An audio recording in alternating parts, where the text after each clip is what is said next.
Hello friends, welcome to my channel. ఈరోజు వీడియోలో వచ్చేసి ఇన్స్టెంట్ ఐస్ క్రీమ్ రెసిపీని అయితే మీతో షేర్ చేసుకోబోతున్నానండి. ఇది వచ్చేసి chocolate flavour ice cream recipe అండి. ఈ సమ్మర్లో పిల్లలు ఎక్కువ అడిగేది ఐస్ క్రీమే కదండి, కాబట్టి ఏదో ఒక ఐస్ క్రీమ్ చేయాల్సి ఉంటుంది. ఇలా ఇన్స్టెంట్ ఐస్ క్రీమ్ రెసిపీని అయితే ఒకసారి ట్రై చేయండి. ఎలా వచ్చింది ఏమి అనేసి కామెంట్లో తెలియచేయండి. ఈ ఐస్ క్రీమ్ చేసుకునేదానికి ఎక్కువ టైం కూడా పట్టదండి. ఫ్రీజ్ చేసుకునేదానికి మాత్రం టైం పడుతుంది. ఓవర్ నైట్ ఈజీగా చేసుకోవచ్చండి. అలాగే ఈ వీడియోని కనుక ఎవరైనా కొత్తగా చూస్తా ఉంటే ప్లీజ్ అండి ఒక లైక్ చేయండి. మీ ఒక లైక్ వల్ల ఈ వీడియో అనేది ఇంకొంతమందికి షేర్ అవుతుంది. చూడండి ఐస్ క్రీమ్ అనేది ఎంత క్రీమీగా వచ్చిందో, అంతే టేస్టీగా కూడా వచ్చిందండి.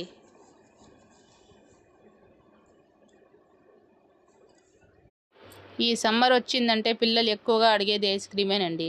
అలాంటప్పుడు ఇంట్లో చేసుకుంటే కొంచెమన్నా హెల్తీగా ఉంటుంది కాబట్టి ఇలా ఇంట్లో చేసుకోండి.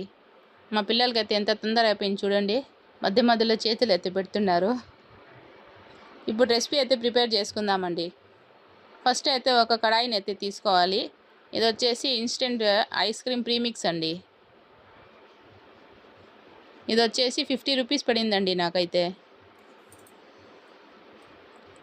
ఎలా చేసుకోవాలి ఏమి అనేసి ఇంగ్రీడియంట్స్ అన్నీ ఎలా మిక్స్ చేసుకోవాలి అంతా ఇది ఇందులోనే ఉంటుందండి. ఇప్పుడు ఒక కడాయిలోకి 1/2 లీటర్ ఫుల్ ఫ్యాట్ మిల్క్ని అయితే యాడ్ చేసుకోవాలండి. ఇది 1/2 లీటర్ మిల్క్కి ఈ ఒక ప్యాకెట్ అయితే కరెక్ట్గా సరిపోతుందండి. ఈ ప్యాకెట్ అయితే ఇప్పుడు ఓపెన్ చేసుకొని ఈ పాలల్లోకి మిక్స్ చేసుకుందామండి. షుగర్ అంతా ఇందులోనే ఉంటుందండి, మనం ఏమి యాడ్ చేసే అవసరం లేదు. మనకు ఎక్కువ స్వీట్నెస్ కావాలంటే షుగర్ని అయితే యాడ్ చేసుకోవచ్చండి. ఇప్పుడు ప్యాకెట్ని కట్ చేసుకొని ఈ పాలల్లోకి అంతా మిక్స్ చేసుకుందామండి. ఇలా ప్యాకెట్ని కట్ చేసుకున్న తర్వాత విస్కర్ తీసుకొని కలుపుకుంటూ వేసుకోవాలండి ఈ ప్రీమిక్స్ని. విస్కర్ లేకపోతే గరిటెతో అయినా కలుపుకోవచ్చండి. ఫస్టే బాగా ఉండలు లేకుండా కలుపుకోవాలండి ఈ ఐస్ క్రీమ్ ప్రీమిక్స్ని. చూడండి, ఇలా కలుపుకుంటా ఉంటే బాగా కలిసిపోతుంది పాలల్లో. Summer special ice cream recipe అండి ఇది. నేనైతే కలర్ తక్కువ కనిపిస్తుంది కాబట్టి చాక్లెట్ కలరు, కొంచెం కోకో పౌడర్ని అయితే యాడ్ చేసుకుంటా ఉన్నానండి. ఫస్ట్ ఒక స్పూన్ వేసుకొని బాగా కలుపుకోవాలండి. ఇది పూర్తిగా ఆప్షనల్ అండి, మీ దగ్గర లేకపోతే స్కిప్ చేసేయచ్చు. ఆ తర్వాత ఇంకొక స్పూన్ యాడ్ చేసుకున్నానండి. చాక్లెట్ కలర్ తక్కువగా కనిపిస్తుందనేసి నేను కోకో పౌడర్ని అయితే యాడ్ చేసుకున్నానండి. ఆ తర్వాత స్వీట్నెస్ కోసం ఇంకొంచెం షుగర్ని అయితే యాడ్ చేసుకున్నాను. 2 స్పూన్స్ షుగర్ని కూడా యాడ్ చేసుకున్నానండి. మీకు ఇది అవసరం లేదంటే ఈ ప్యాకెట్ ఒకటే సరిపోతుందండి. ఆ తర్వాత స్టవ్ మీద పెట్టుకొని ఇలా కలుపుకుంటూ కుక్ చేసుకోవాలండి, కన్సిస్టెన్సీ థిక్గా అయ్యేంత వరకు. ఇలా కలుపుకుంటా ఉంటే కన్సిస్టెన్సీ అనేది థిక్గా అవుతుంది. చూడండి, ఇప్పుడైతే ఈ ఐస్ క్రీమ్ ప్రీమిక్స్ అనేది కుక్ అవుతా ఉంది. ఇలా కలుపుకుంటూనే ఉండాలండి.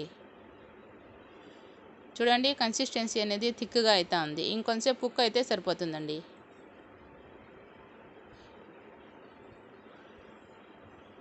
ఇలాంటి ఐస్ క్రీమ్ రెసిపీస్ మన ఛానల్లో ఎన్నో ఉన్నాయండి, డిస్క్రిప్షన్లో ఇస్తాను, మీరు కావాలంటే విజిట్ చేయండి. చూడండి, కన్సిస్టెన్సీ ఇలా వస్తే సరిపోతుందండి. ఇప్పుడు స్టవ్ ఆఫ్ చేసేసి కంప్లీట్గా చల్లారబెట్టుకోవాలండి కడాయిలోనే. ఆ తర్వాత ఏదైనా ఒక బౌల్ తీసుకొని అందులోకి ఈ ఐస్ క్రీమ్ మిక్చర్ని యాడ్ చేసుకోవాలండి. యాడ్ చేసుకొని ఈ బౌల్కి క్యాప్ పెట్టుకొని 1 అవర్ ఫ్రీజ్ చేసుకోవాలండి.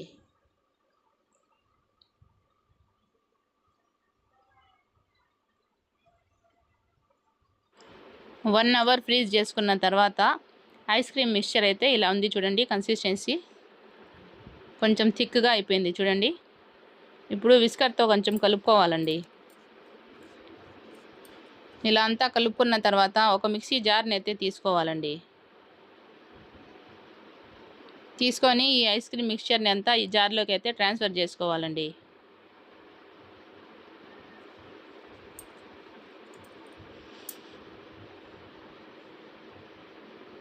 ఇలా అంతా వేసుకున్న తర్వాత మధ్యలో ఆపుకుంటూ ఫ్లఫీగా అయ్యేంత వరకు ఈ ఐస్ క్రీమ్ మిక్చర్ని గ్రైండ్ చేసుకోవాలండి. చూడండి మిక్సీకి వేసుకున్న తర్వాత ఎంత ఫ్లఫీగా వచ్చిందో ఐస్ క్రీమ్ అనేది. ఇప్పుడు ఐస్ క్రీమ్ సెట్ చేసుకునేదానికి ఇలాంటిది ఏదైనా ఒక బాక్స్ అన్నా కానీ గిన్నె అయినా కానీ తీసుకోవచ్చండి.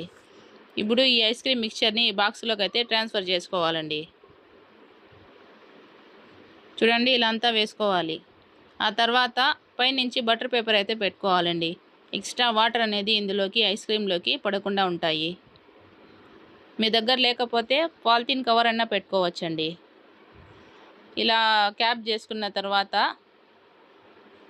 ఓవర్ నైట్ అంతా ఫ్రీజ్ చేసుకోవాలండి. ఓవర్ నైట్ అయితే బాగా ఫ్రీజ్ అయిపోతుంది. చూడండి ఒక నైట్ అంతా ఫ్రీజ్ అయిన తర్వాత ఐస్ క్రీమ్ అనేది ఎలా సెట్ అయిందో ఏమో చూద్దాం. చూడండి ఈ బటర్ పేపర్ని అయితే తీసేద్దామండి. చూడండి ఐస్ క్రీమ్ అయితే బాగా సెట్ అయిపోయింది.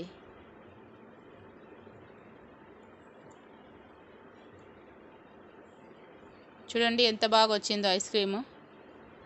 అంతే టేస్టీగా కూడా ఉంటుందండి. పిల్లలకైతే ఈ ఐస్ క్రీమ్ బాగా నచ్చుతుంది, చాక్లెట్ ఫ్లేవర్ కాబట్టి.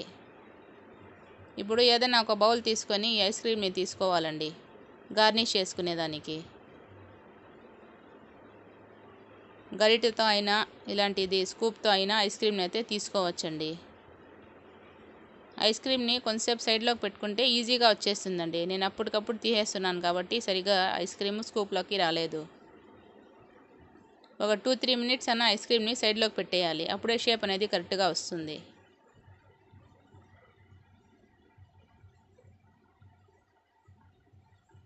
ఇలా తీసుకొని బౌల్లోకి అయితే వేసుకోవాలండి గార్నిష్ చేసుకునేదానికి.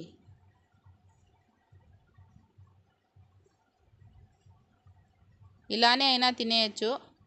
నేను గార్నిష్ చేసుకునేదానికి కాబట్టి ఇలా తీసుకుంటా ఉన్నానండి. టేస్ట్ అయితే భలే వచ్చిందండి. మా పిల్లలకైతే భలే నచ్చింది. ఒక్కసారికి బాక్స్ మొత్తం ఖాళీ చేసేసినారండి.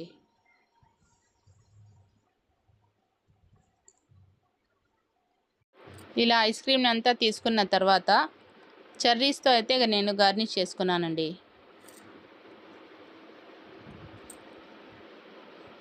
చూసేదానికి లుక్ బాగుంటుందనేసి చెర్రీస్తో గార్నిష్ చేసుకున్నాను. ప్యాకెట్ మీద ఎట్లుందో సేమ్ అట్లే కనిపిస్తుంది చూడండి. అంతే టేస్టీగా కూడా ఉంటుందండి. అంతేనండి, సమ్మర్ స్పెషల్ చల్లగా చాక్లెట్ ఐస్ క్రీమ్ రెసిపీ అయితే రెడీ అయిపోయిందండి. అలాగే ఈ వీడియోని కనుక ఎవరైనా కొత్తగా చూస్తూ ఉంటే నా ఛానల్ని సబ్స్క్రైబ్ చేయండి, లైక్ చేయండి, షేర్ చేయండి. ఇలాంటి మరికొన్ని ఇంట్రెస్టింగ్ వీడియోస్ కోసం నా ఛానల్ని సపోర్ట్ చేయండి. అంతేనండి, రెసిపీ అయితే కంప్లీట్ అయిపోయింది.